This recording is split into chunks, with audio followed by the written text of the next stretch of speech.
छाया आसमां देखो झूमता गगन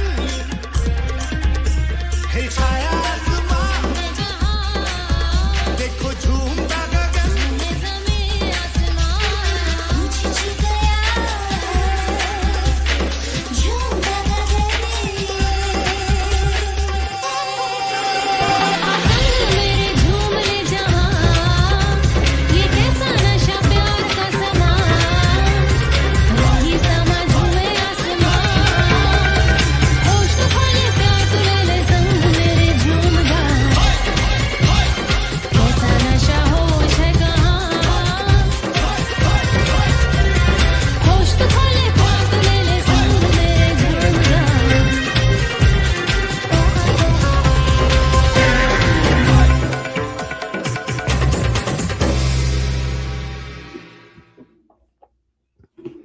Hello, hello, hello, hello.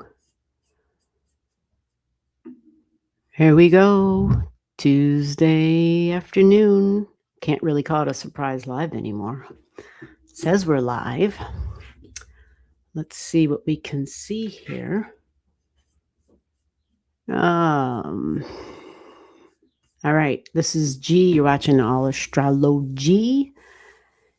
And we do astrology readings. If you've got your chart, let's take a look at it. I need your birth time, birth date, birth city, birth state, and we will take a peek. Yeah, you can see the email at the bottom, on the bottom of the screen. allastrology@gmail.com. Pay attention to the spelling. It's a little tricky. You might send an email and it doesn't get to me. For you to show up and get a reading, you got to be in the chat. The chat is the queue. And let's see who's all here, who we're going to be taking a look at. But yeah, come on in. These are free readings. If you want me to, it's a speed reading, right? So if you want me to spend more time on your stuff, you can do a Cash App, you can do a Venmo. Look right under the live stream. The details are right there. All right, so let's see what's going on. It's Tuesday. Today is Mars Day. And let's move this over a little bit here and see what we're looking at. See who we've got here. Oh, teamwork. I see you. All right, let me go check and see what we got going on over there. Anything in the email? In case we got to do something more specific. Okay, good.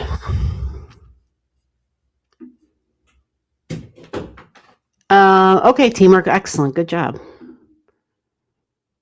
Thank you for letting me know. That's perfect. That helps a whole bunch. Oh, I see Lou S. is here. Woohoo. We got some people who made it to the weekday. Yes. Just saw the notification. Wow. It worked, huh? Every blue moon, that stuff works. I always forget through the week. Yeah, it's really just help pick up to pick up on the time when there's just names that I can never get to. Lots of people. So yeah, if there's no overspill, and I'll be like, okay, I got other things to do. And right now it's looking pretty slow, huh? Yeah. I'm on the wrong screen. Yeah, there's still the vertical and there's the horizontal. Mm-hmm.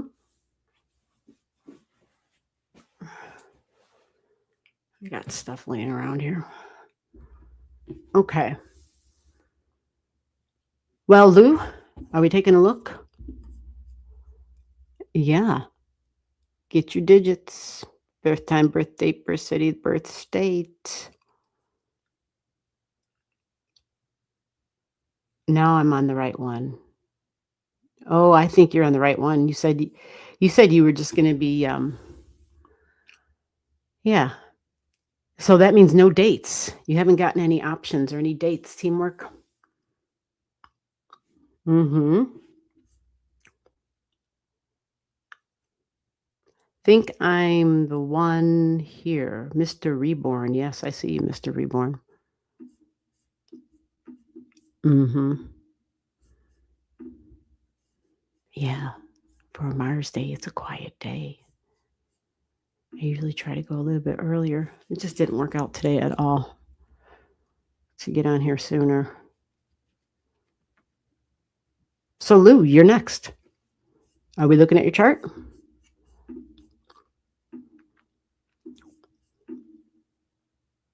Oh. Oh. Gotcha.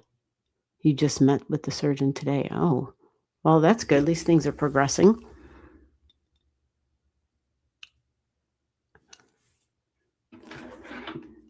All righty. Okay, so again, Lou, are you there? Am I looking at you? I just saw the notification. Yes. Well, then it goes to Mr. Reborn. And if that's it, well, oh, yep. Get your digits in if you have to be on that chat if you want your chart read. That's right. All right. Well, if there's none of the folks who were from the overspill that didn't get a chance for me to look at their chart here, I always say this every live, then I have other stuff I can do. I will definitely. I'm just trying to give people an opportunity. You can look at mine. Yeah, well, Lou's next, but Lou isn't normally here at this time. Maybe Lou is just popping in to say hello. So let's go, Mr. Reborn. Let's take a look at yours and see what we're looking at. Otherwise, I'm out. I'll wait a little bit, of course. But I have a whole bunch of other stuff I can be doing. Absolutely. Let's see, Mr. Reborn. There you go. All right, so what are we checking out here, Mr. Reborn? Let's get you up in here. Let's get your chart on the screen. See what we can see. Look at that. It's great to be in the database, right?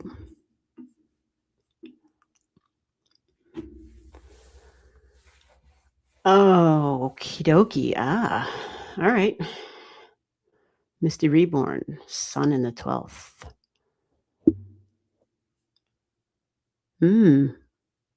Okay. Did you give me a keyword? You just looked it up, though, not long ago. Yeah, I got you. So did you give me something you want me to look at? Or you want me to just talk about what kind of jumps out?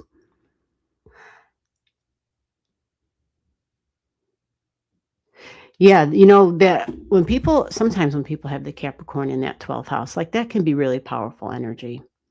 The Capricorn is said to have like this mystical side to it that people kind of don't really lean into because it's kind of confusing, right? It's like the sea goat. Like, what the hell is that anyway?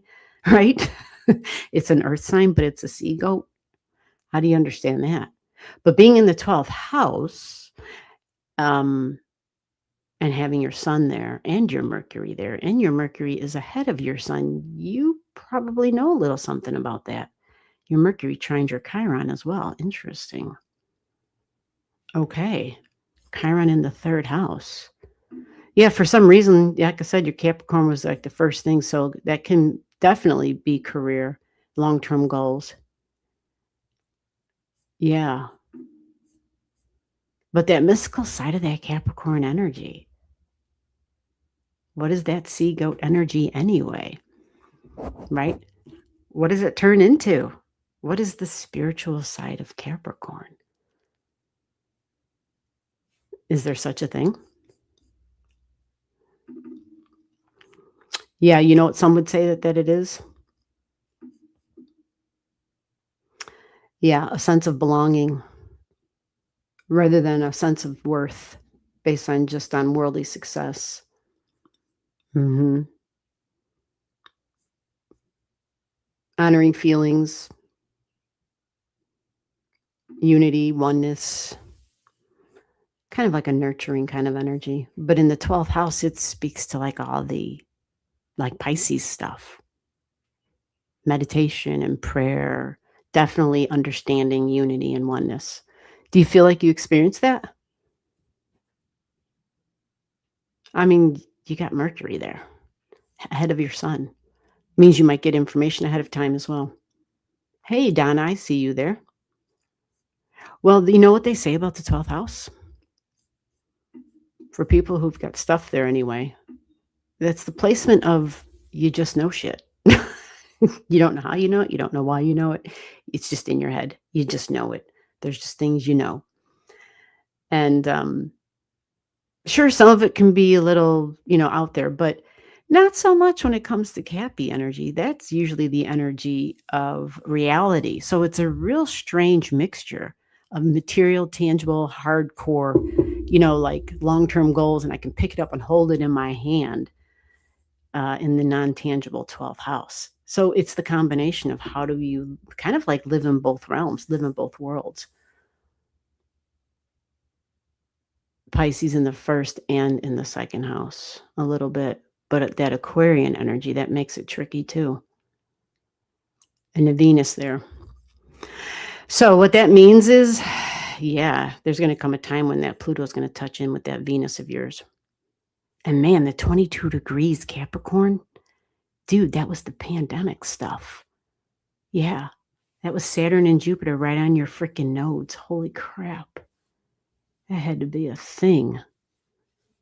Home and work and values and long-term goals. He says, I call it the fog. Yeah, the dream state for sure.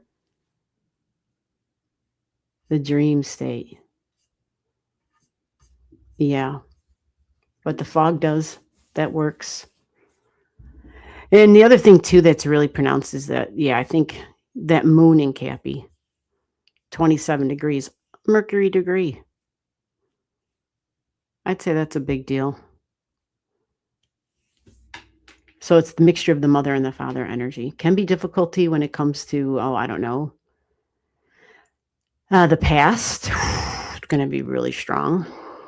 Rules, regulations, restrictions, but I'm like authority figure type of energy for sure. For sure. Yeah, they even say with that sometimes these folks make life harder than it needs to be. But respect would be a big deal. A past life based where you had to work hard to earn other people's respect. Yeah. That's the beauty of having that where you do is that 12th house talks about it can make us humble. It can make us a little less on the egotistical side, less prideful. But the South Node in Capricorn is the challenge to become it's the challenge to become more focused on the inner world and focused on others and family. It's got more of a family vibration to it. And the public. Yep. The greater family, humanity.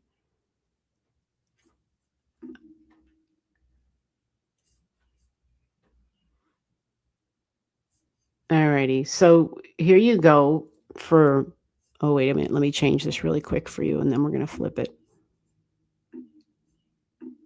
Let me go to this.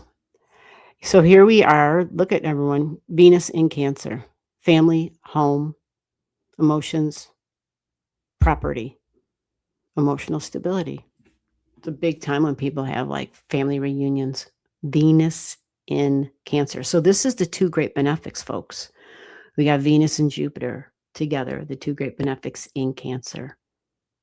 And today, the moon is in Cancer. But here's the really interesting thing. Venus is out of bounds. The moon is out of bounds. So there's going to be an emotional need to connect with people, whether it's actual family members, to connect with people on an emotional level, but likely conversations about maybe childhood, the past, history, my own family, your family, our tribal family, looking into the past, discussing the past. Matter of fact, we just in the house just had a conversation about history. We were just talking about it. And of course, pulling in astrology, but really some fascinating stuff, especially for someone who's got North Node in Cancer energy. So relationships, 7th house energy, partnerships. Your lesson is to not give up ambition, but to balance it with care, kindness, and sensitivity. This sounds familiar, yeah. So, yeah, this makes it feel as though you're the boss. You have to take charge maybe in those relationships. So having Venus in Cancer, remember everybody, this is the two great benefics of the zodiac. And so this should be a nice time in general where we feel more unified, where we can have greater understanding. I'm trying to be optimistic, and that would be a blessing of Jupiter. Optimism, Jupiter at the Jupiter degree, but Venus out of bounds. And her out of bounds, which means she internalizes a little bit more, but the desire factor is going to be amped up. It's like on a whole nother level when a planet goes out of bounds. So she's at 25 and she peaks, I think it was on the 20th, 21st, and 22nd of this month. So desires, money, values, feminine energy, really strong, property, home. This is all going to be like amped up. And the desire for those things are going to be important. So deep emotional connections. This is work for you because it's going through your house of work, your house of day-to-day routines, and the placement of your health. So maybe there's some things you're going to be switching up, some things where you'll find health and day-to-day routines, tasks, projects, especially with family members, anything with family or people who feel like family, feminine energy. This will be emotionally satisfying. And there might be a little bit of a bonus in there in some way, shape, or form because it brings Venus and Jupiter focused on the same thing. Jupiter's got great focus when we think of Cancer energy, great focus on who is part of my tribe and who do I value because Venus will be there. Now, money may come into play. It's possible. So if we're talking about work, especially since Jupiter's at 21, your midheaven's at 29, and Venus is going up in the numbers, maybe there's going to be a little bit of a recognition, maybe a little bit of a bonus, maybe a little bit of a surprise, some sort of a gift, some sort of a very sociable, beneficial, but yet recognition for your hard work. That's a possibility. All right. I hope that made sense. And we are moving on here. Let's see what we got. Teamwork said pass. Lou, I don't know if Lou came back. All right, we're moving on. Is there anybody else here? Otherwise, we're done. Teamwork, Mr. Reborn. You can look at mine. All righty. Healings. Hey, Donna, are you still here? Donna, you're next if you're here. It's 1:11 here. It is 3:19 right now. Donna, so what is going on with the energy right now? It's crazy. Yeah, Donna, you want your chart? Are you here? Oh, and then Sergius is here. All right, Sergius, Donna's here. Oh, good. Well, Donna, did you hear anything I just said about how we've got Venus is out of bounds, the moon is out of bounds, and Venus is in Cancer. So it's compounded energy of the same energy. You follow? Venus in Cancer, that's moon energy. The moon is out of bounds and the moon is in Cancer. You see, so an intensification on what my emotional needs are. How do I feel emotionally secure and stable? But who and what I value is now part of this. So women and feminine energy is pretty prominent and talking about the past, maybe connecting the dots. Jupiter brings the wisdom, the knowledge, the connection from the past to the present and into the future. That is the magic of Jupiter energy at the Jupiter degree. So let's get Donna's chart up here before I keep babbling. All right, let me go find you, Donna. I know you're in here. So, and I think I have you in here as Donna. Yep, there we go. Let's take a peek. Let's get this on the screen. Okay, so Donna says, what the hell is going on right now? Yes, please. I sure did. Yeah, did it make sense? Yeah, no problem. All right, let me go take a good look at yours because you might have some angles. Now, the thing to remember about a Venus, folks, everybody always talks about money and desires and love and food and sensuality and the five senses and everything that's beautiful, peaceful, and harmonious. Venus. But Venus can be wicked. If we've got someone who's really focused on their desires and overly focused, like way up there, they've just gone off the chart, it can turn into pretty difficult energy to deal with. But because we right now have the sun still in, I'm sorry, wait a minute. Let me get this on the screen so you can see it. Yeah, see how the sun's in Taurus? That helps some of the stability and calmness and searching for peace and harmony. But even the sun is at a moon degree Even the freaking sun is at a moon degree.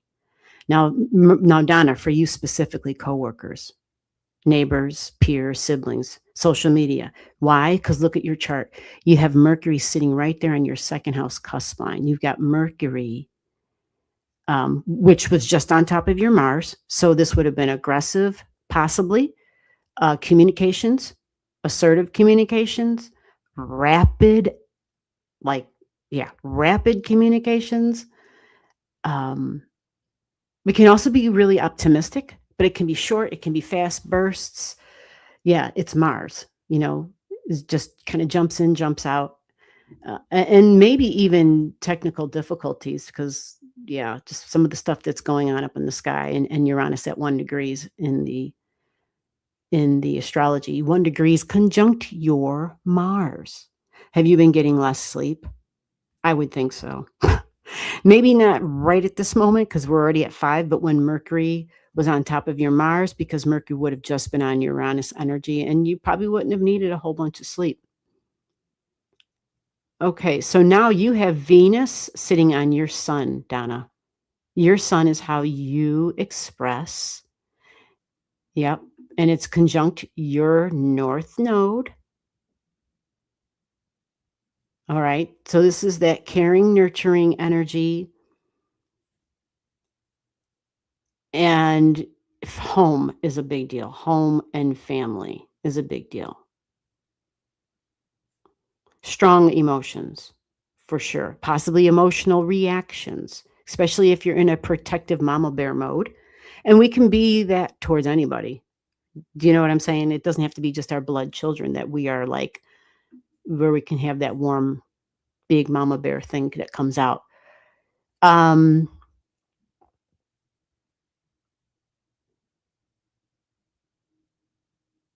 So when you have Venus on there, she really wants everything that's going to add to the nurturing quality. So the home's going to become, and remember, this is literally physically where you live too.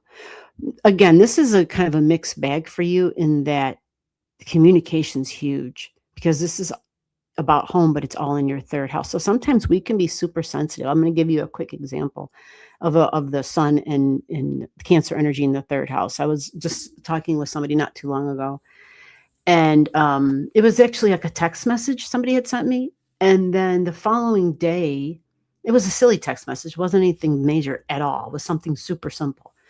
The following day, the weirdest thing, they sent me a message and they were like apologizing. I said, for what? And they said, because I had sent you that text message. And I said, but you meant to send it to me. You told me you were going to send it. And they're like, yes. I said, so why are you apologizing? They're like, I don't know. I just felt really bad that I sent it. And it wasn't like a bad message. It was really kind of strange. But this kind of makes me think of that. This is someone who's being probably overly sensitive about a communication. Now, whether it was a text message, whether it was, a verbal face-to-face communication, but just something where somebody was thinking back into the past and probably possibly overreacting to something that either somebody said to them or the way they said something to somebody else. Because the way I express is your sun energy and communicate. And being conjunct your north node in terms of things that are important to you, people that are important to you, and then Venus being here adds to the importance level. So the desire energy can become strong. And remember, Venus is out of bounds, and her out of bounds peaks like on the 20th, 21st, and the 22nd, which means it becomes even more important. And with the Venus peaking, remember, she's all about our food, folks. So there's like, if we're eating and we're feeling like, damn, I got a sweet tooth, or damn, I need to eat something else, or I'm finding ways, anything beautiful, anything that smells good, look good, tastes good, like any of those things can be emotionally satisfying. We may use them as that tool to just give us some of that, that security that we're kind of want, even though we're like, oh, but I got a sweet tooth. So the big thing, I think, for you would have been when Mercury was touching on that Mars and Uranian energy is close to it. Things might move so fast. It might be insane. But having the moon out of bounds enhances all of this even more. Okay? There's just more emotions involved. And emotions cloud things. They make them murky. They make it difficult to understand. And you know what? Right now, when we're thinking about in terms of the past, the object for karma up in the sky, group energy, karma, it's still sitting at 11, right? It's almost like soul energy, soul group energy. It's an exact trine to the moon. And that's with Humea, who gives us like a health report card on our emotions, a health report card in understanding feminine energy in the past and history. But the need for emotional satisfaction and safety is huge. Safety, that's a big one. The other thing too today is the nodes just went to 4 degrees. So you see how so far everything is all about women, home, family, Cancer energy, the public, the past, and history. So if we're having a hard time with people, whether it's just in simple communications or things are just confusing, no wonder. The emotions can override our thought. That's a possibility. Unless you have some other things in your chart that are strong, which you do. You're fortunate. You've got your Mercury in Gemini. So that would carry you through for sure.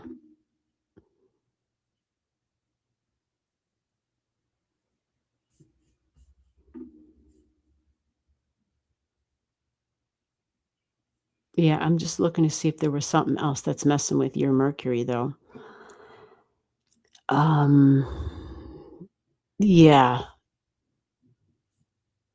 Yeah, last week. Has it cleared up? I would think it's maybe a little bit better for you this week already because, like I said, the Mercury is pulled ahead.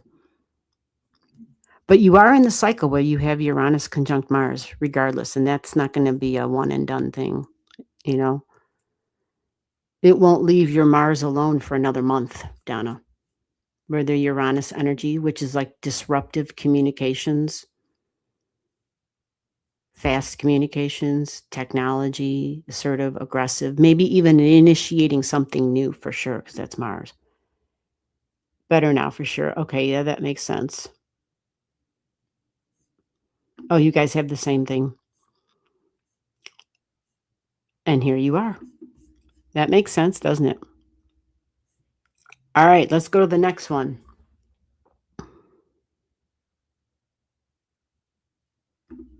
Let's see who else we got here. Sergi. All right. Yeah, I think I got you. Let me take a look real quick and see what we got here for you.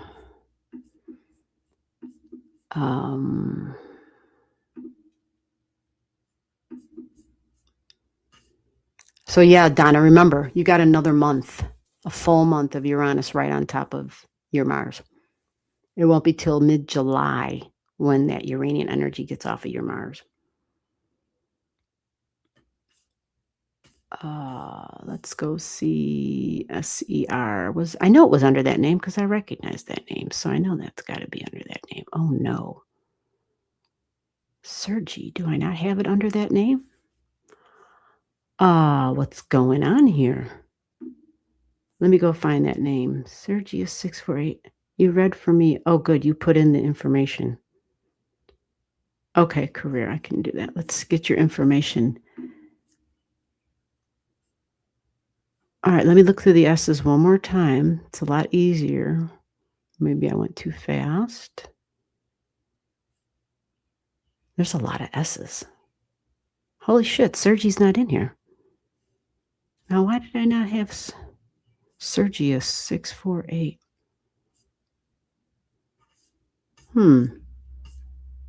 Strange. All right, let's create you a new chart. Very strange. Maybe you were here once before and maybe I didn't. Did I actually get to read for you though? Maybe I didn't actually get to read for you. Maybe you were one of the people I didn't get to read for. I don't know.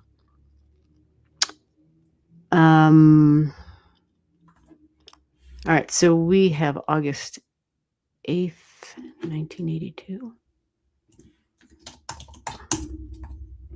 Oh, I gotta spell August, right? August 8th, 1982, 8 a.m. exactly. And did you say that that was actually on the birth certificate? Because I think I remember looking at your chart now, because very few people have that. So they usually kind of, yeah, and I remember you're in Kiev. Like who? Yeah, I do remember reading for you because I remember. Huh, that is really weird. You know, it's possible I drew it up, and if there were people waiting, I might have accidentally didn't hit the save button. That's a possibility. All right, do you know your chart? Oh, Lord, I must have spelled it wrong. They're telling me it doesn't exist. KYIV. KYIV. That's what I have it as. Did I spell Ukraine wrong? Ukraine. Ukraine. That's what I have it as. August 8th, 1982. This is showing me a Virgo on the ascendant at 7 degrees. Does that sound about right? Even though it told me that this wasn't you. Strange. Here, let's pull it up. Let's take a look. I need water. Both birth certificate and both parents. Awesome. Okay, Leo. Okay, let's switch that out. Man, is it going to give me a hard time today? What the frick? August 8th, 1982.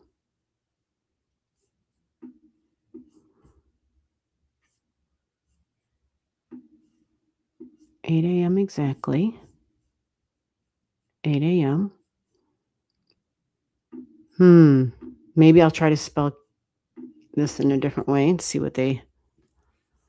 if that helps. It's just so crazy. We'll see. All right, let's see what this one comes up with. Oh, look at that. It took that one. KIEV it took. Okay. All right, now we got you saved. Yeah, I do remember. It's hard to forget the Leo risings at 29 degree with Regulus on the ascendant. Really hard. And you got Mercury right there. Holy moly. Okay.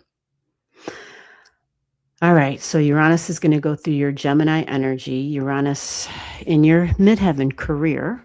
Interesting, right? Uranus is trining your 6th house cusp line. Well, you have a nice grand air trine here, actually. Sun god, okay. Horus, okay. Oh, a mediator. Ability to take control of a situation, to overcome obstacles, to get to the resolution.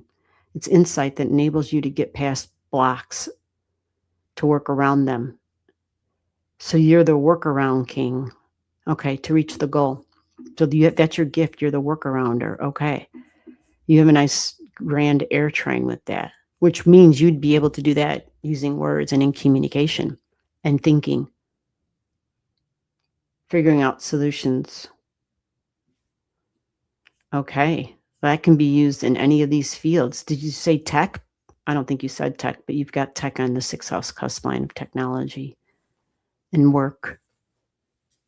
But it's Aquarius energy, so you get to do whatever the hell you want with it. But it's definitely got a science bent on it. It's futuristic energy, super futuristic. So what does that mean for career? Let's see this Uranian energy right here at 121.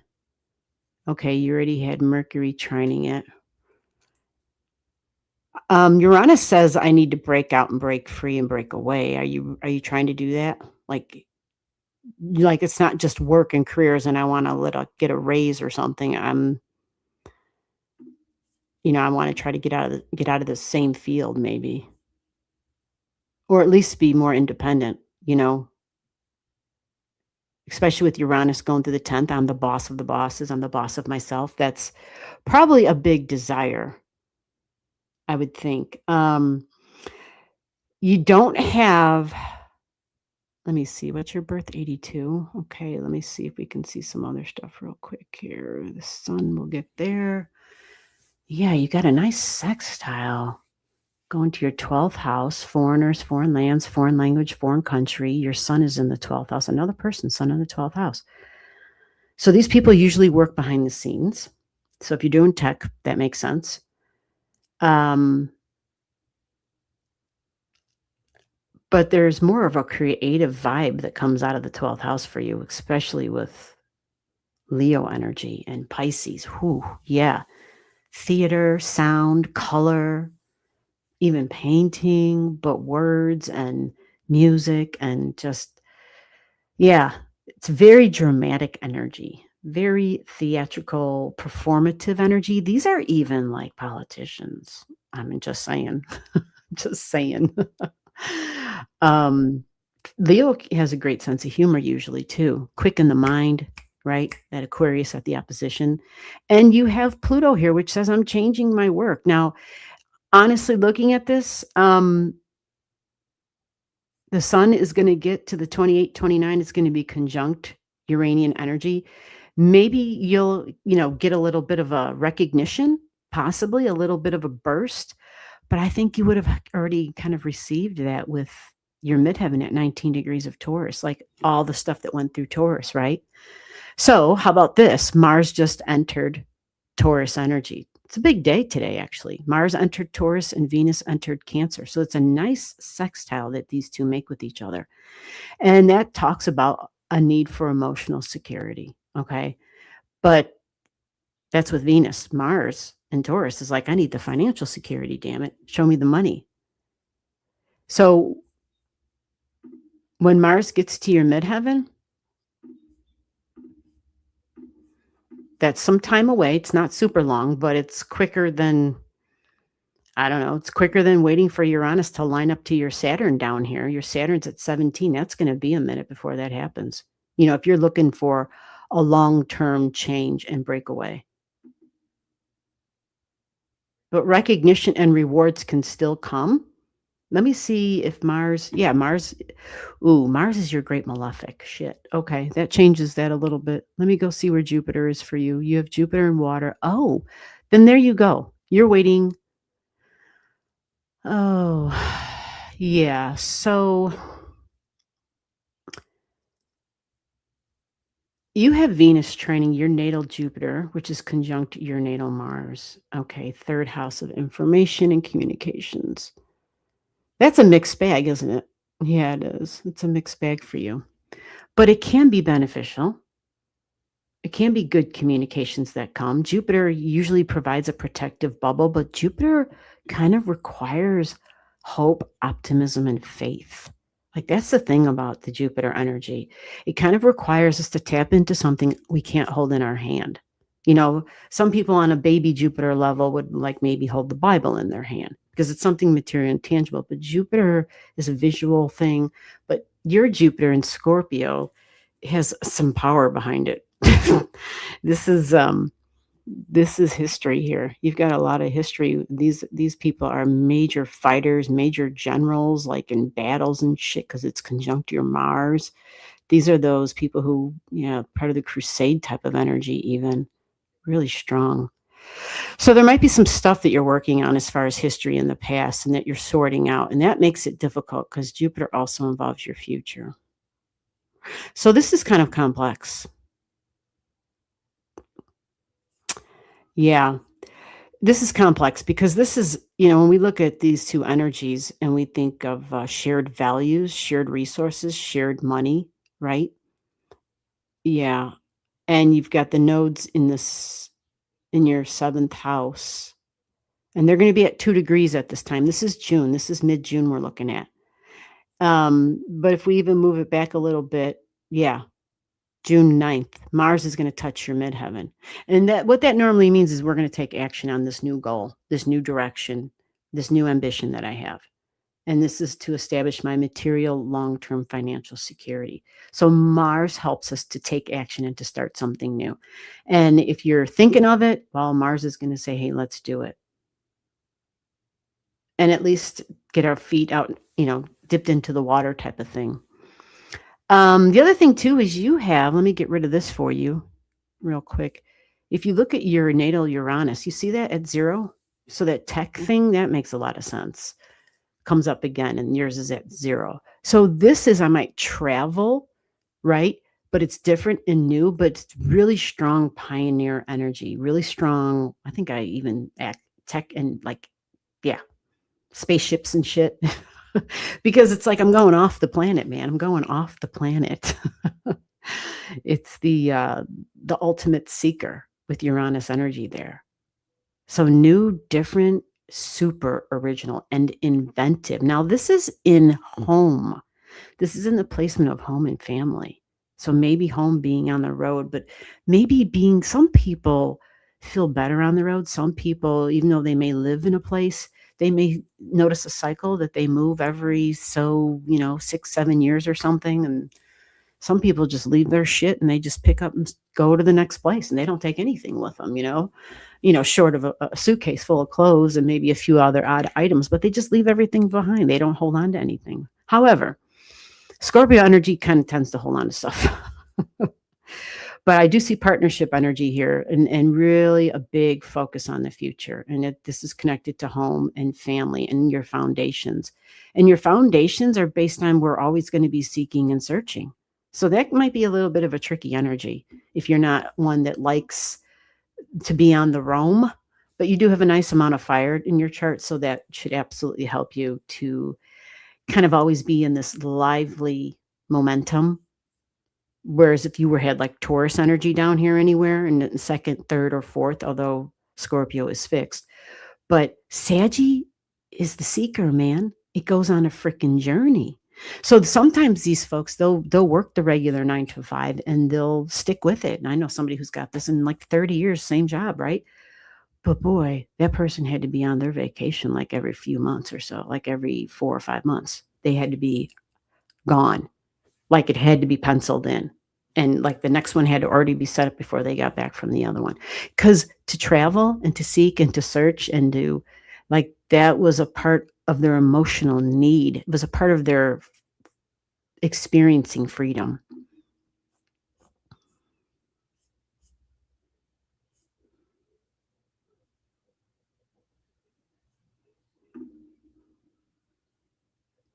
Yeah. What I love for you in your chart is you've got the Saturn, the partnership energy. So whether it's personal, like spouse or marriage, but also professional in the second house. So this would be highly beneficial to have that because it's Saturn, which is, I think, of the long-term commitment. This is contracts, right? Contracts and commitments. And you have Pallas Athena right there. So I would say this is a really nice combo where I'm strategizing and planning. To me, that's a huge superpower, big time, because it trines Rigel up here at 16 degrees. So I would say you got a couple of aces in your pocket. So whether you're trying to go independent, I think you probably have the ability. But here's the thing I want to throw out there to people is because we're in such a flux, we're going through major changes, like it's a global thing, right? Yeah. I mean, countries are switching up who they're partnering up with. And so that all, comes down to different businesses. And so it's a major fluctuation that everybody's in. So you might just have to juggle a couple of things at one time, I guess is the point, until you feel that something has picked up and stabilized where you can feel like, okay, yeah, this is the path I'm going to take. But having that Leo energy there, it definitely gives off that appearance of a very commanding, authoritative, I'm in control type of thing. I'm the boss. And the Mercury, that's just like, wow, fascinating to see it. I honestly have only seen 2 other charts that have that, where it's like Mercury and the 29 degrees and the Leo energy right on the ascendant. Not that it doesn't exist, it surely does, but I imagine those individuals feel that, yeah, they probably don't need my assistance. They're the boss of their own life, damn it. All right, Sergius, I got you in here now for next time. If you ever decide to come back, we're going to move on. Let's see who's next. Otherwise, we are out. Is there anybody else here that I didn't get to? Let's see. All right, I got that saved. I just wanted to double check that. Surges says, I know, right? Teamwork. You see that chart? Wow. Yeah, I work in tech. Yep, that makes sense. I hope so, because you got, yeah, it's there. Yes, very much spouse driving the change originally, but now me too. Again, when people have that Uranian energy, which is like, I need, it refuses to become stagnant. That's how that energy shows up. It refuses water that just sits there. It says, no, we got to get rid of this. We need change.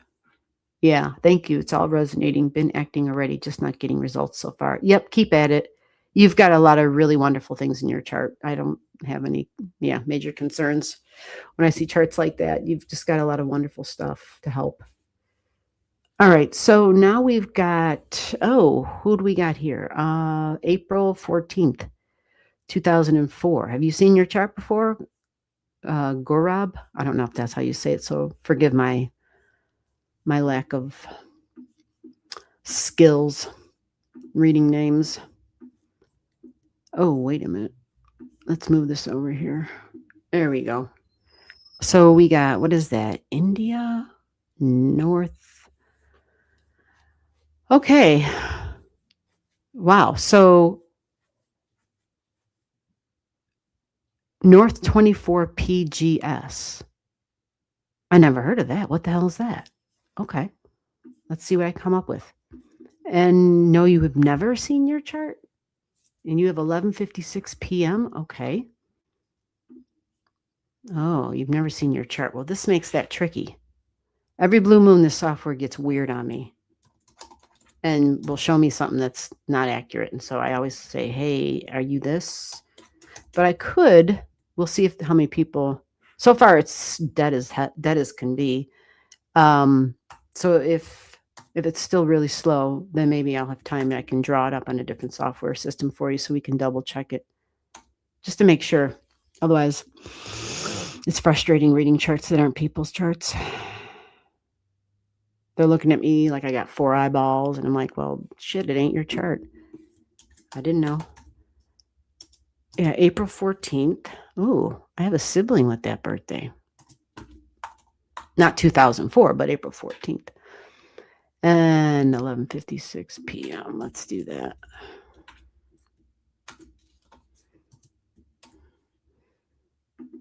Okay, so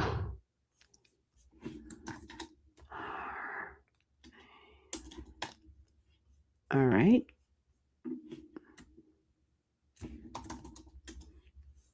Okay, let's see what we get here.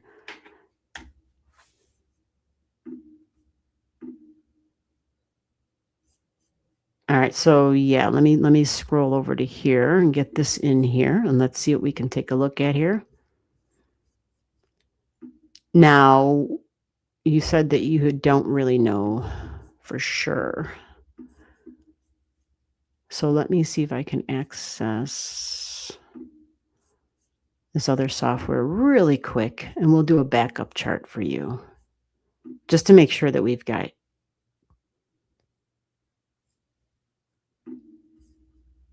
your digits and that it's a chart that matches. So bear with me, okay?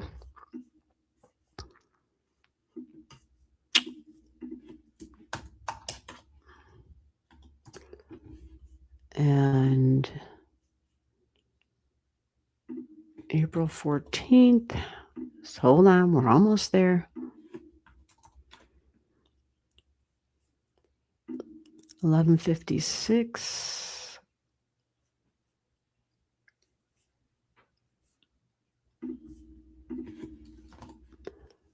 Okay. ERA. SAT. Okay, they're both the same. Okay, great. All right, so this should work. Let's take a peek and see if it matches the chart we got for you. All right, they're showing me Capricorn at 16 degrees 54 minutes on the ascendant. Oh, and that's what we have. Excellent. Oh my God, we are in luck. Aquarius moon at 28. No way. Yeah. Aquarius moon at 28 degrees. So this is you. So you've never seen your chart before. Holy crap. What an honor. Honestly, to show someone their chart. So there's your moon, 28 degrees. This is unconventional energy. It's very different. So home, mom, and family. Very different kind of energy. And it's going to be the values that we place upon who is family. Now, Aquarius energy can also be like friend energy as well, but it's group energy. But societal structures, changes, like global stuff would be emotionally satisfying for you. Let's see if there's an angle to that though. No, there's a trine. Okay, let's see if you've got Taurus. Ooh, you do have, that could be tricky. Okay, so this is a strong square, which would bring some stress and tension to the emotions, to mom, to home, to family, to your own emotions. Children, fun, joy, creativity, romance, but values can be under some stress here, and shared values. Again, it can be romance and children, but it can also be more group energy and friends, and making and having, I should say, acquiring and setting up like a deep resonating connection, bonding energy. You follow? Because your moon, which is a very detached energy, can be very detached. But yeah, this is such a tricky situation you have, I think. It can, Uranus energy and this Aquarius energy you got here, and it doesn't help that you have Uranus also in Pisces, which is highly sensitive, but it rules the nervous system, the nerves, it rules all that. And you even have Pisces on the third house cusp line at 28. So more stuff about home and family and sensitivities, but maybe even anxiety. Some would say, some energetic. I use this, energetic, not disease, but dis-ease, like things are out of whack a little bit or something, right? So that could have been a description of mom or what home was like as a child. But different and unique and fun possible also, because there's a flip side to all of this. And things being disruptive and abruptive and shocking and surprising and sudden, because you even have a vertex point here, which means there are events and people. Some even call this a fated energy, where like events occur, like a door opens and two doors close, or vice versa. This is, like I said, this was the first thing that kind of jumped out. And so this can be tricky. Anything that affects our nervous system, it's just tricky energy. It makes it hard to navigate life. However, Aquarian energy and Uranus energy can make us the authority of our own life. So if we have like a certain amount of discipline that we have, kind of developed, because Saturn's the ancient ruler of this Aquarius energy. So discipline and the ability to remain detached. It doesn't mean that we don't care, but to not take life and things so personally. But I think that might not be too big of a problem with an Aries sun. These are people who are usually more about forward thinking and self and me, might be a little bit on the egoic side, maybe even a little prideful, but usually very daring and an assertive communicator even. That's strong energy there, Aries in the third house. But this shows a mixed bag because, again, Pisces is on that third house cusp line, okay? You do have a retrograding Mercury. This means your mind is incredibly fast. You have Mercury at home where it belongs, but it's got a little bit of a firecracker at the other end of it. You follow? So it can be like, just super speedy and fast. And so that mixture, information may come to you really fast, but you might lack like the follow through on that information. So this would be a little wonky, especially if we're surfing the internet. We'd want to be cautious in times like that because it's easy for anybody to just come across some information and be like, oh yeah, awesome, great, send, share. And it's be like, oh shit, But technology, anytime you see this Uranus and Aquarius energy, making money, receiving income with technology, that's this Aquarius stuff. I will say this is science, this is astronomy, this is the stars, this is inventions, this is astrology. This is astrology. So astrology, yeah, there just might be something there for you where it makes sense or maybe not. It just depends on where you're at in your life. You know, sometimes we just don't have the patience for that kind of shit, or other times it just clicks and we could care less. You know, it's like we just have a knowledge about something and yeah, we don't care to, you know, it's like when people have a gift, right? And it's not something they had to earn. They just were kind of born that way. And so it's almost like we take it for granted because we just have knowledge about some things. But you do have a wonderful trine of income and money and being very individualistic and unique and original, unconventional, trend-setting energy. And it even trines your sixth house cusp line of work and projects and day-to-day routines and domestic tasks and the job. But again, more boss energy, the authority figure of your own life, possibly.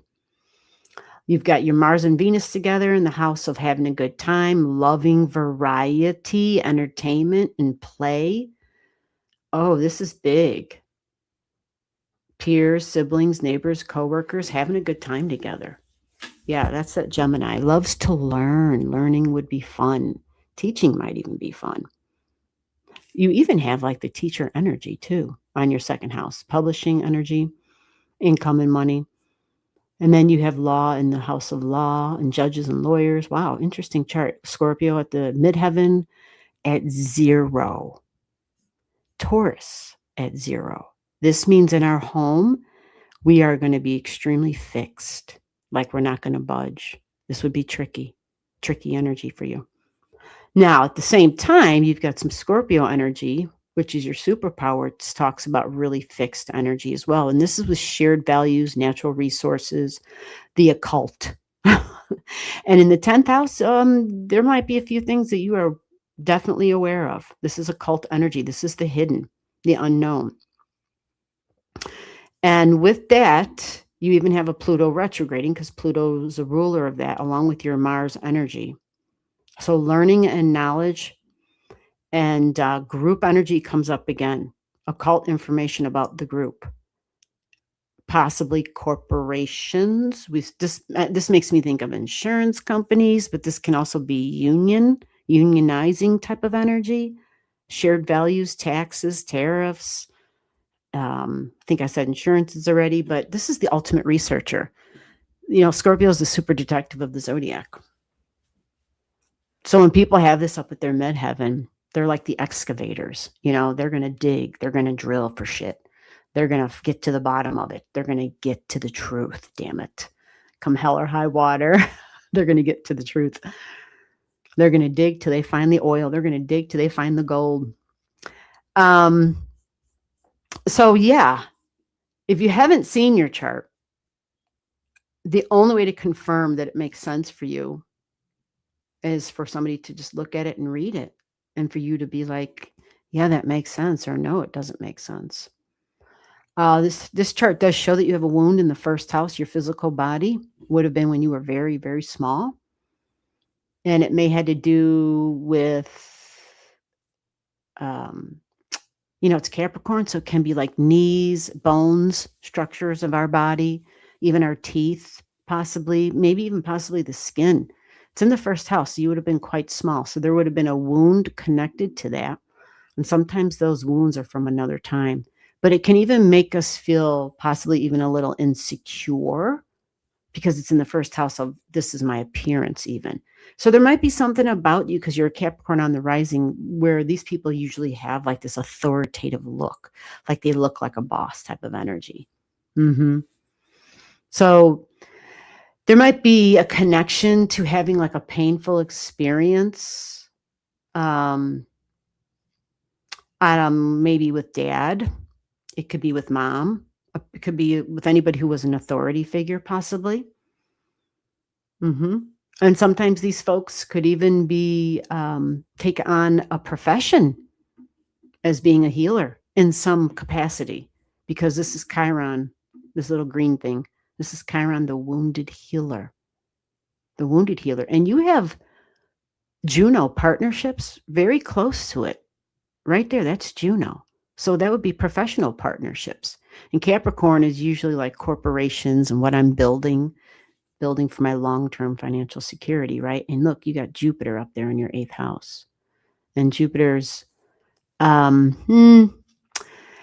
it's in the Virgo energy, but it's in the 8th.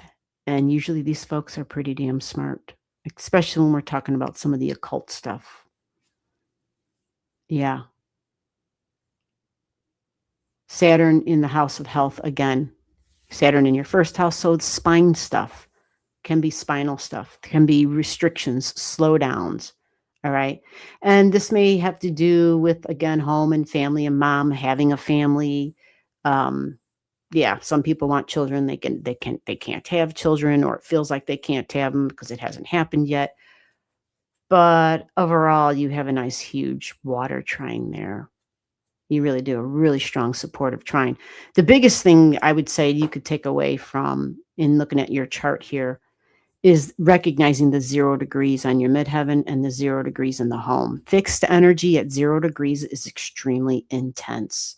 We have to be aware of our desires with the Taurus in the home, family, my material, tangible things, my values. So if somebody comes into my house and touches something, there might be a battle, possessive about food, needing food to nurture oneself would be a thing too here with Taurus in the 4th house. And then at that midheaven, the Scorpio, very combative energy. These are people that will go to war, right? These are really intense individuals, and you have that as your superpower. So I'm going to read directly from here, so it doesn't sound like it's something I'm saying, and don't want people to take things personally. But Scorpio can represent our vulnerabilities and our deep wounds. So this talks about a quest to overcome distrust of change.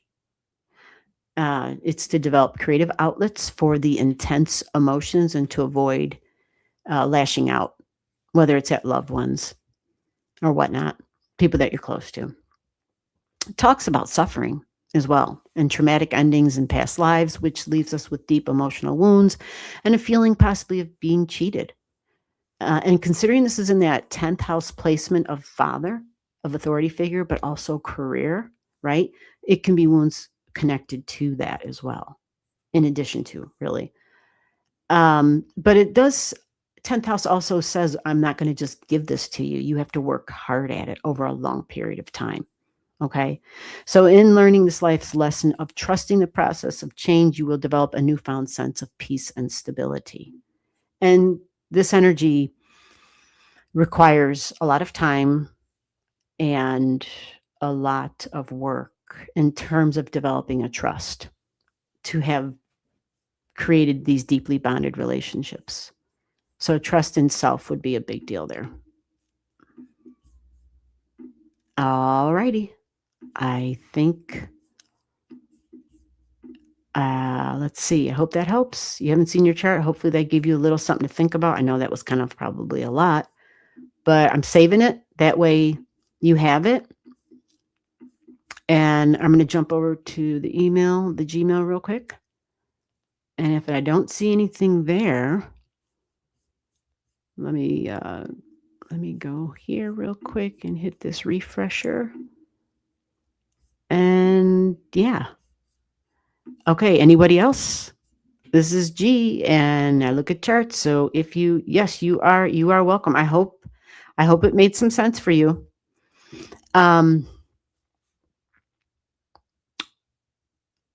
Birth time, birth date, birth city, birth state. I do this on Saturday nights. This Saturday, I will not be doing what I'm doing right now. That's why I'm doing it now. We have a private lives on Saturday night. It's the same as this, but it's done privately, and it is limited spaces only. I take a very small group. It's very small, very intimate. And it's meant to be private for that reason and give people like a safe space to talk about things that they wouldn't talk about, here. Okay. So if you ever want in on a private lives, you have to send an email to me and let me know so that we can set that up and arrange that in advance. The one for Saturday is already fully booked. Again, they're small, and so you have to let me know as soon as possible when you want the next one. They are the third Saturday of every month are the private lives. Okay. And then the second Saturday of every month, we have an astrology class. Yep. Doesn't matter where you're at in astrology at any level. You can jump in at any time. All the classes are recorded, so you can go back and watch them at your leisure or go over them at your leisure, however you want to do it. However, the perk of being in the class is your chart is part of the class. You follow? And then other than that, the other Saturday, so that would leave us the first and no, I think I said that wrong. Did I say that wrong? I did say that wrong. The last Saturday, the fourth Saturday of every month. Anyway, if you go on the YouTube channel page for Allastrology, there's a schedule. It's written down there. Okay. All right. So, we got one more. Here we go. So we've got One Love. All right. November 5th, 1968. Hey, Canada. Hello. All right. Let's get you in here, Canada. Let's get your chart drawn up. Have you seen your chart before? Yep. I do speed readings. You get a free reading, speed reading. If there's somebody who wants me to spend more time, you can do that. You just send a gift to the channel and then I spend more time in your chart for those of you that are able to do so. And if not, don't worry about it. I'm just here to provide help. One love. One love and the XO even there. Look at that. Okay. Did you give? Yeah, November 5th. I know somebody born on that day. Interesting. No, can I spell it? Wow. Different year though, for sure. 11:27 p.m. Oh, great. And let's see what we got here. Toronto.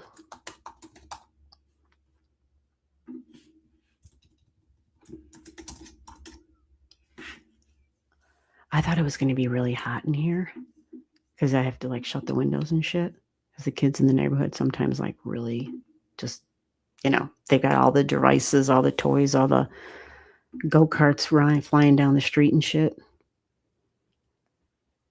Yeah, no problem. Let's do this for you. Did you say if you've seen your chart before? But the air's on. I didn't realize. I don't know. I wasn't thinking. It's not that hot out today. It's like in the 70s. It's beautiful, actually. Here we go. Let's get you on here. Yeah, some people are probably like, is that G? She doesn't have a scarf on her head. Like, yep, you're right. It gets hot after a while, especially if you're in a room with the windows shut, but the air's on. I wasn't really thinking. Okay, One Love, this is you. Did you say yes, you've seen your chart before? Well, this chart is giving me another Leo rising at 16 degrees. Yeah, Leo rising. Ooh, you got Mars and Jupiter conjunct in Virgo. Interesting. Holy shit. Okay. And Pluto not far. Woo. Wow. Uranus at 2. Is this you? So this says you're a Taurus moon at 24 degrees, a Leo rising at 16, and a Scorpio sun at 13. And well, we knew that, right? By birthday. It's the rising. That's the question. Do you know if this is your Leo rising and a Taurus moon at 24? Tough life for sure. Oh, yes, I've seen it. Okay, great. Whole sign, but long time ago. Okay. So you feel like, yeah, that's me. All right. I just don't want to read it. And then someone says to me, hey, that isn't me. I need water. Hold on a second. Oh, Venus at 19.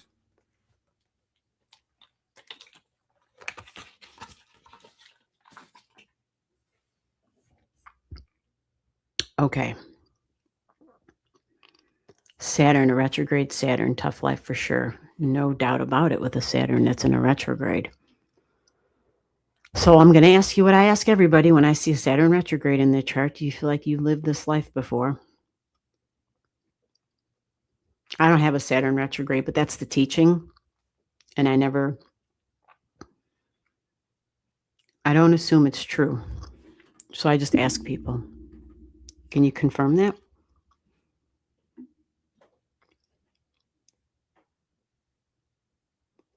What's nice, though, is you have Venus that trines your Saturn. And that Venus is your great benefic in your chart, and she trines your Saturn. So what does that mean?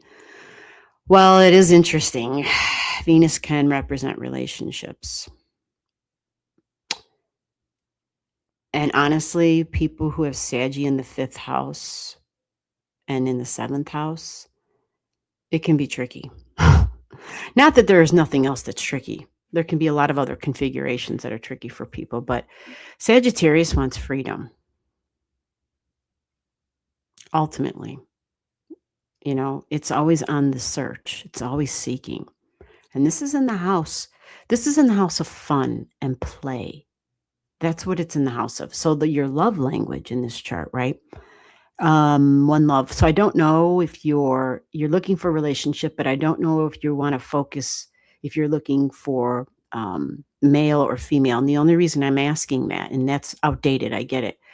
But the reason I'm asking that is that the Venus, like for a chart that's looking for masculine energy, then we would be looking to their Jupiter to show up in their life. You follow? For a chart that's looking for a native that's looking for feminine energy, we would look to see, okay, where is Venus at? How is she showing up, right? And then we would look at Juno too. Yeah, and even your Juno is in deeply bonded energy. It's in Scorpio too, though. And so there's a lot of freaking history. There's a lot of past here. Ooh, steeping in it. What does that mean? Anytime you're in relationships with people, but especially family members, there's history. There just is. So what's tricky about that is many times we are carrying the past with us. Like we just are. Scorpio's deeply, deep traumatic energy, deep wounds from the past. So when we carry that, oh man, that is hard, because if we haven't released it, if we haven't made like this conscious disciplined sort of focus to be like, I am releasing, I am cutting all these energetic bonds. I'm, in a lifetime where I'm focused on not the future, but I am focused on the here and now, and relieving myself, like cutting off the ball and chain type of energy, dropping all the anchors, disconnecting them from me energetically. Then if we don't do that, it's damn near, it spoils the relationships that we're currently in and the relationships that we may have eventually one day. So the Scorpio energy is deeply psychological. So this can make the traumas of the past a tricky thing, because it plays into the present. Do you follow?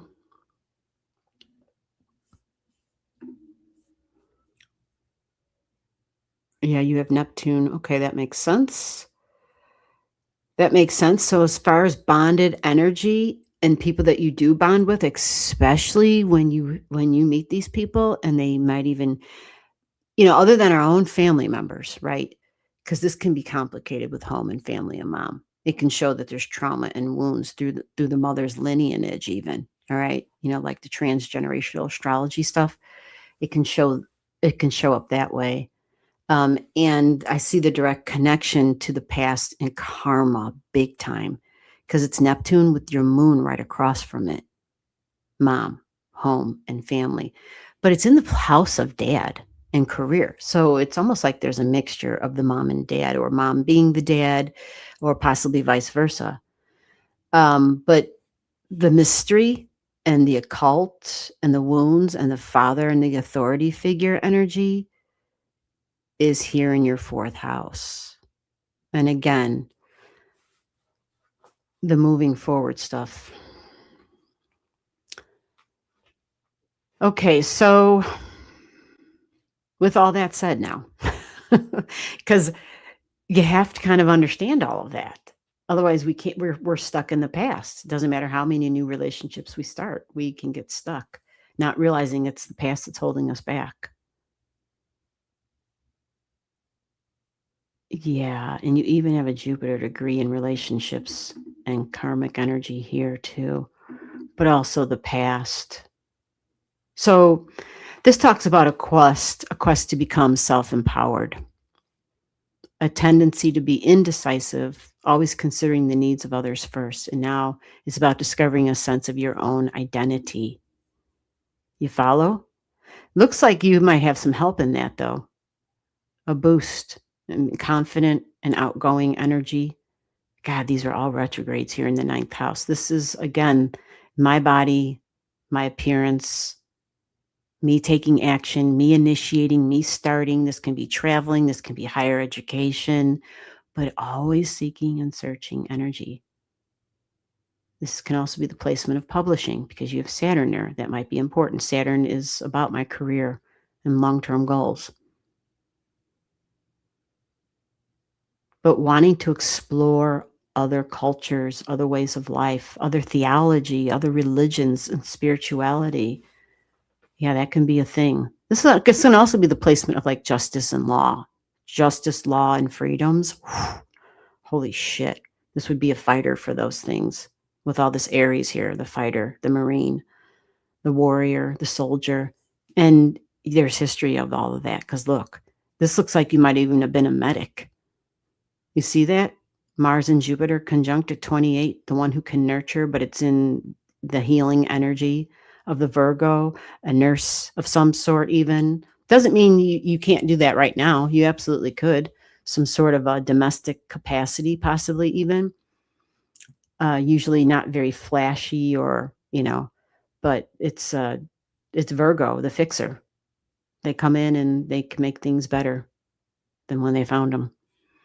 But something deeply powerfully and changing, transformational with the public. You have a lot of strong mom, home, and family and public energy in your chart. The other thing, too, in relationships is Uranus. It's got 2 degrees here. And that says new, different, exciting relationships, personal and professional. All right. So with that all said, just got to lay that on the line for you so you're aware of that. This Pluto is going to do a retrograde. And when it goes retrograde, it's going to touch your Uranus. It's going to talk to your Uranian energy again, which means another change. So it's within significant one-on-one relationships.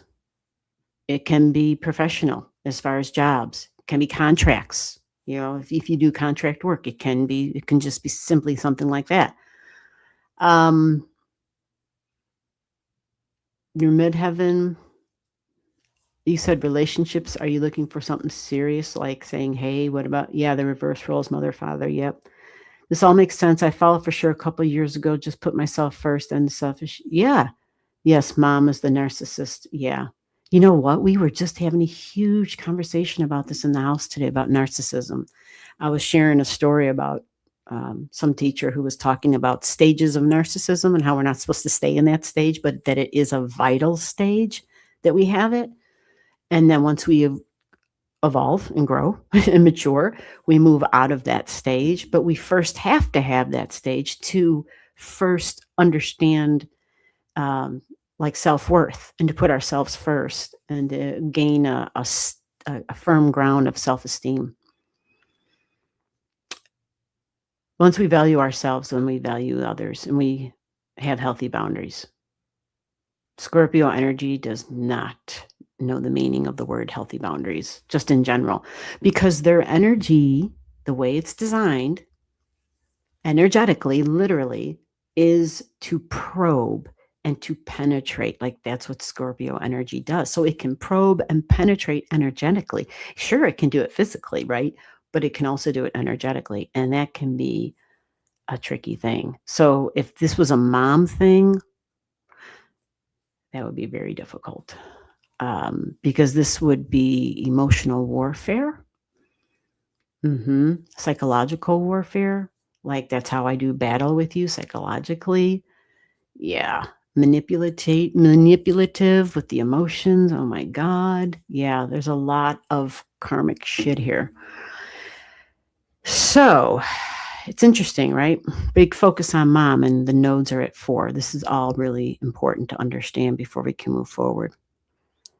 So for you, when Pluto goes backwards and gets there, I'm going to give you real quick a timeline on that because Pluto can make a change in those relationships. And it's a big deal because your Uranus, again, even though it's tucked away in your second house, it's technically on that third house cusp line, okay? So that combination of those two together, Uranus, Pluto going back is going to hit, I want to go back to the end of its retrograde. It's not that far off, actually. It's like the end of summer. Pluto's going to get to 3 degrees. Let me see your tour. Okay, you got nothing there. What about your opposition? Okay, you got stuff at 5. Okay. So at this time, Uranus is up in the sky going retrograde. It will connect with your midheaven. So if you're in a relationship and you're looking for, like, is this going to turn into a long-term committed thing?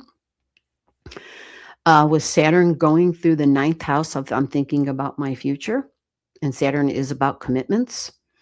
That will if that's something you're already in and you're looking for it to evolve into something serious and long term, that's a damn good possibility when Saturn comes home. That's going to be a little bit of ways off. So this first trigger, this first opportunity, because there'll be a lot going through Libra at the time, it'll be Libra season. Venus will have just been in Libra, and now Venus is in Scorpio, which is we're reconsidering our values and who we value and our priorities, and it's bonded energy, which is part of marriage. This is, wait a minute, hold on, I went past the retrograde. So this is October. Yeah, it'll become more powerful here. So this is October. It's literally like the first 10 days of October. Okay. Now, this is more of like the beginning of a big cycle for you. And that's where Pluto's going to get, that's where it's going to trigger it. And it looks like you have a new moon that'll be happening in your relationships as well, a new beginning of some sort.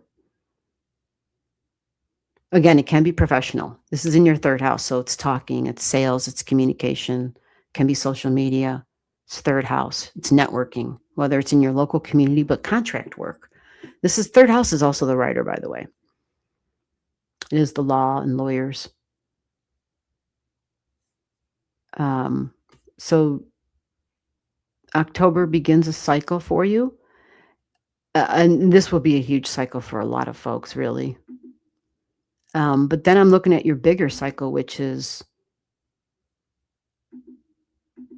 Saturn, which kind of makes me curious. How fast is Saturn going to get there? Saturn does a retrograde over your Saturn retrograde. Oh, Lord. Saturn is rules and restrictions and says if you're not on the path you should be on, it forces you to get disciplined and to get on that path. So in the 9th house, this is the placement of publishing, learning and teaching. Preachers,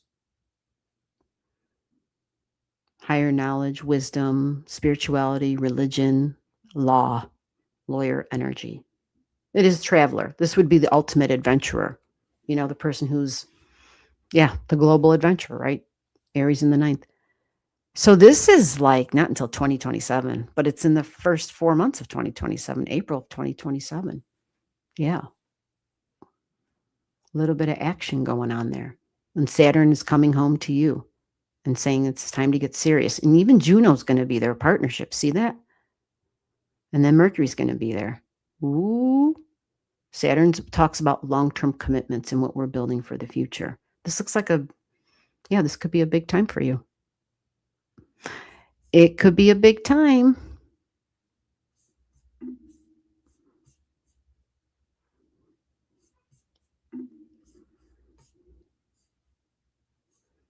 Okay.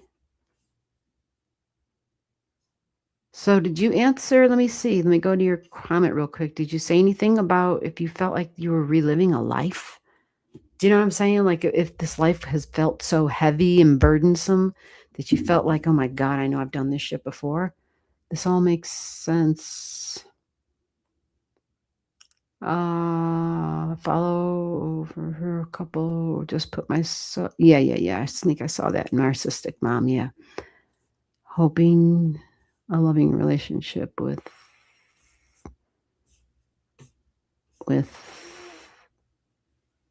Okay, I don't know. My chat's weird. All right. Well,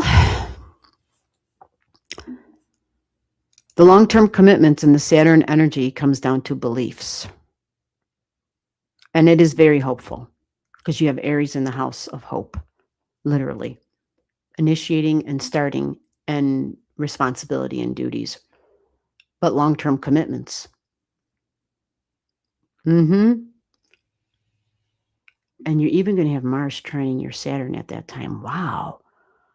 Well, I don't know what you'll be doing, but my gosh, some sort of maybe it's a travel thing, possibly, but it could be so much more because your first house, your fifth house, and your ninth house, which means Venus and Mars and your Saturn, are all making contact in some kind of way. So it just comes down to what you choose, what you decide you're making a commitment to. And self is going to be part of that because it's in Aries that I'm talking about. For sure. Yeah. Okay. All right. If there's anybody else listening, I don't see any other digits in here. Let me go check the email one last time. And then if there's nobody else, then I'm probably going to call it quits there. I'm just trying to help folks out and trying to catch up on people that we always seem to run out of time. Let me refresh this thing over here. Nope, I don't see any other names. Okay. Well, then I think I am done early. Yeah, I think I'm done early. All right. You are welcome. You are welcome. All right. Okay. It is time to say goodbye. We're going to end this here. And thank you for everybody stopping by. And again, you might, oh no, Saturday night you won't see me, but I might try to do another live. I don't know, sometime between now and then. We'll see, because I'm not going to be live on Saturday. But if there's nobody else, then we're going to move on. What time did we start at 3 o'clock? Is that right? Did we start at 3? It's already 4:30. Holy shit. All right. So I have 30 minutes left if there's anybody else. If not, we're out of here. Okay. All right. Then we are out. Okay, everybody. Thank you very much. Till next time. See ya.